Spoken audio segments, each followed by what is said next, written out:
এতদিন জানতাম সাদা রঙেরই ফুলকপি হয়, সেদিন বাজারে গিয়ে দেখি এ কি কাণ্ড, হলুদ গোলাপি বেগুনি রঙের ফুলকপি পাওয়া যাচ্ছে। দেখতে কিন্তু বেশ ভালো লাগছিল। তার মধ্যে থেকে আমার হলুদ রঙের ফুলকপিটা খাওয়ার ইচ্ছা হলো, তাই বাড়িতে কিনে নিয়ে চলে এলাম। তো এই ফুলকপিটাকে আমি চিংড়ি মাছ দিয়ে রান্না করব। হলুদ আর লবণ জলে কপিকে হালকা ভাপিয়ে ভেজে নেব।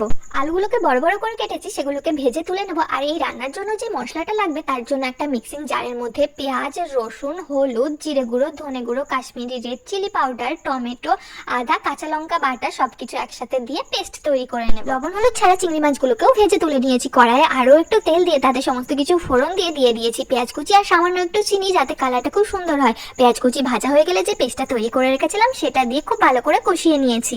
এবার ভেজে রাখা আলু, ফুলকপি, চিংড়ি মাছ সামান্য একটু জল দিয়ে আরো কিছুক্ষণ কষিয়ে নিয়ে পরিমাণ মতো লবণ আর জল দিয়ে ঢেকে রান্না হতে দেব। আর নামানোর আগে গরম মশলা আর ঘি দিয়ে নামিয়ে নেব। সাদা ফুলকপি থেকে কিন্তু এইটা খেতে বেশি ভালো লেগেছে।